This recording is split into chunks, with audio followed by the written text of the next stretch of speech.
Adobe Photoshop में selection के दौरान आपको कई सारी प्रॉब्लम्स को भी फेस करना पड़ सकता है। ऐसा इसलिए क्योंकि जब आप कुछ सॉफ्टवेयर एजेस को कॉपी करने की कोशिश करते हैं, जब आप सिलेक्ट करने की कोशिश करते हैं तो आप इन फेदर्स को उस सिलेक्शन के अंदर नहीं ला पाते। ऐसा करने के लिए फ़ोटोशॉप ने मास्किंग टूल के अंदर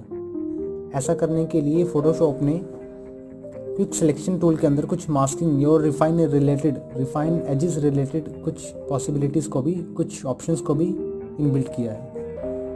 तो चलिए इनके बारे में जानते हैं। क्विक सिलेक्शन टूल को एक्सेस करने के लिए आप टूल बार से सिलेक्शन टूल सेलेक्ट करें, अदरवाइज़ कीबोर्ड पर W की को प्रेस करें। W की प्रेस करने से आप उसे सिलेक्ट कर सकते हैं। यहाँ पर मैं मेन्यूज़ में इसे रीसेट कर देता हूँ। रीसेट करने के बाद यहाँ पर मैं सिंपल एक ऑप्शन है जिसे मैं सिलेक्शन टूल का नाम देता हूँ, सिलेक्शन टूल, न्यू सिलेक्शन। वैसे सिलेक्ट करके यहाँ पर मैं इस पूरी कैट को सिलेक्ट करना चाहता हूँ और जो बैकग्राउंड है मैं उसमें किसी भी तरह का कलर नहीं चाहता, जैसा कि हमने पिछली वीडियो में देखा था। आज की वीडियो में हम ये देखने वाले हैं कि हम किस तरह से इसके फेदर्स को भी प्रॉपरली सेलेक्ट कर सकते हैं। इसके जो यहाँ पर सॉफ्टवेयर एजेस हैं इसे किस तरह से सिलेक्ट कर सकते हैं। मैं यहाँ पर रफली कैट को सेलेक्ट कर लेता हूँ, क्योंकि ये जो टूल है ये कलर और टोन्स को ध्यान में रखकर सिलेक्शन को प्रोसेस करता है। यहाँ पर अगर आपके पास ज़्यादा एरिया कवर अप हो गया है, यानी कि आपको ये एरिया नहीं चाहिए, तो इसके लिए आपको टेम्पररी कीबोर्ड पर आल्ट प्रेस करना है और उस एरिया को डिसेबल करना है।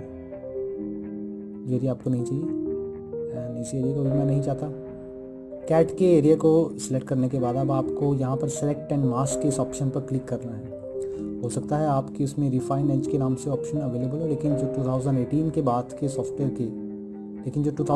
बाद के फोटोशॉप के वर्जन है उसमें हमारे पास कुछ इस तरह का इंटरफेस देखने को मिलता है, जिसके अंदर आपको लेफ्ट साइड में कुछ टूल्स मिलते हैं, जिसमें क्विक सिलेक्शन टूल पहला टूल है, रिफाइन एज जिसे हम यूज़ करने वाला है वो सेकंड टूल, जो थर्ड टूल है ब्रश टूल है, फोर्थ टूल हमारे पास लेसर टूल सिलेक्शन रिलेटेड, और जो फिफ्थ और सिक्स टूल है वो हैंड टूल, ताकि मैं इस फोटो को मूव कर सकूँ फ्रीली कहीं भी, और जूम टूल है।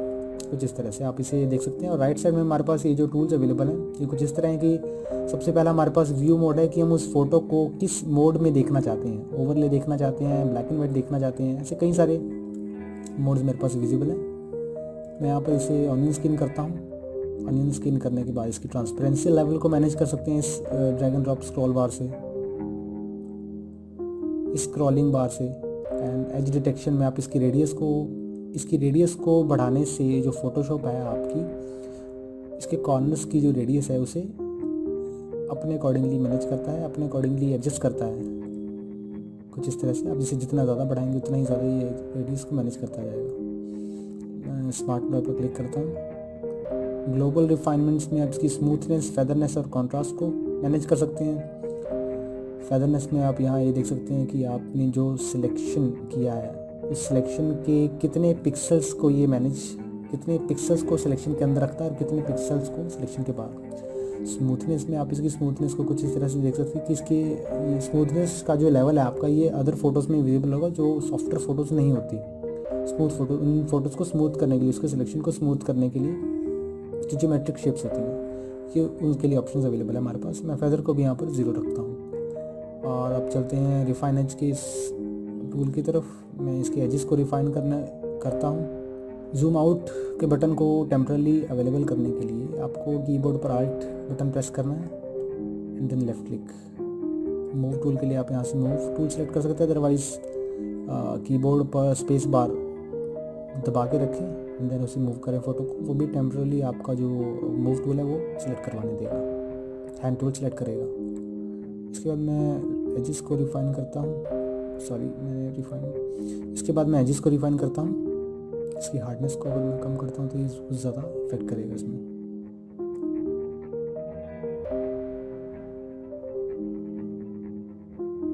इस वीडियो को यहाँ से फास्ट फॉरवर्ड करना ताकि एडिटिंग का प्रोसेस कम समय में ज़्यादा कवर अप हो जाए। और वॉइस लेवल म्यूट कर देना यहाँ पे।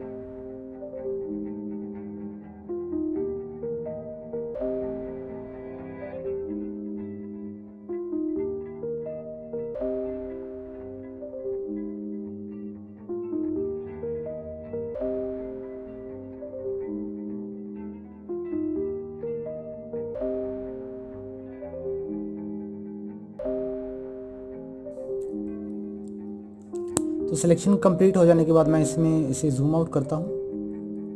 जूम आउट करने के लिए मैं इसे इस टूल पर सेलेक्ट कर सकता हूँ या टेम्पररी बेसिस पर इसे एक्टिव करने के लिए कीबोर्ड पर आल्ट बटन प्रेस करता हूँ।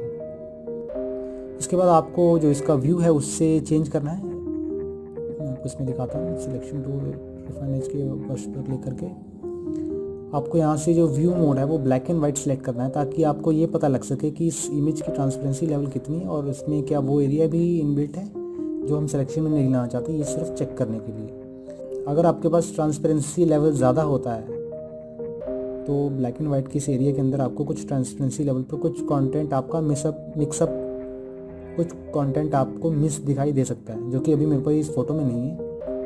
इस फोटो को जूम करने के बाद आप देख सकते हैं कि फोटोशॉप ने इसकी जो रिफाइन एजेस की प्रॉपर्टीज़ को कितना बेहतरीन मैनेज किया है। बॉटम का जो फेदर है इसने प्रॉपर्ली से कट ऑफ कर लिया है कुछ इस तरह से। इसके बाद मैं चाहता हूँ इसके आसपास का एरिया सिलेक्टेड हो और आउटपुट रिजल्ट्स में यहाँ नीचे आप देख सकते हैं कि आपके पास कुछ आउटपुट सेटिंग्स हैं कि अगर आपकी फ़ोटो सिलेक्ट हो गई है तो सिलेक्ट होने के बाद उसका आउटपुट कैसा हो। ऑन स्क्रीन सेलेक्ट करता हूँ एंड आउटपुट सिलेक्शन में मैं आउटपुट टू सिलेक्शन रखता हूँ। अगर आप चाहें तो इसे लेयर मास्क, न्यू लेयर या और भी कुछ डॉक्यूमेंट्स में कन्वर्ट कर सकते हैं। मैं इसे सिलेक्शन रख के ही ओके करता हूँ। ओके करने के बाद आप यहाँ पर देख सकते हैं कि आपके पास कुछ सिलेक्टिव एरिया यहाँ पर दिख गया है। अभी मेरे पास ये जो सिलेक्शन एरिया है ये प्रॉपरली फेदर इंक्लूडेड है, यानी कि पूरी सॉफ्टनेस के साथ हमारे पास इसमें ये जो आपने फेदर देखा था ये भी इनबिल्टेड है। तो इसे मैं चाहता हूँ कि मेरा आसपास का एरिया सिलेक्टेड, उसका कलर मैं डल करना चाहता हूँ। इसके लिए मुझे क्या करना होगा, यहाँ पर राइट बटन पर क्लिक करना है कीबोर्ड पर और सेलेक्ट यूनिवर्स के बटन पर क्लिक करना होगा। यूनिवर्स के बटन पर क्लिक करने के बाद आपको यहाँ पर एक लेयर क्रिएट करनी होगी, न्यू एडजस्टमेंट लेयर, जिसमें मैं बैकग्राउंड की जो कलर है उसको मैं कम करना चाहता हूँ। ह्यू एंड सैचुरेशन में इसे नाम दे देता हूँ नो बैकग्राउंड कलर। ओके करने के बाद आप इसके कलर को कुछ इस तरह से गिरा सकते हैं, कम कर सकते हैं, ताकि आपकी जो कैट है वही आपको दिखाई दे पूरी फोटो में कुछ इस तरह से। तो ये था फोटोशॉप में क्विक सिलेक्शन टूल और उसकी मास्किंग रिलेटेड फैसिलिटीज़ और रिफाइन एज, ताकि हम उसके एजेस को रिफाइन कर सकें, उसकी फैसिलिटीज़। तो आप इसमें जूम करके देख सकते हैं कि फोटोशॉप ने इसकी जो एजेस को सिलेक्ट किया था वो कुछ इस तरह से मैनेज कर रहा है, कुछ इस तरह से आपको दिख रहा है स्क्रीन पर।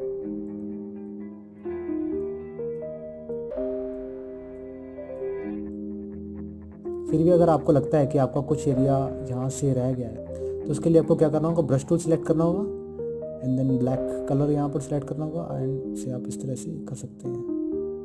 तो यहाँ पर आपका वो कलर भी सिलेक्ट हो जाएगा जो आपका रह रहा था।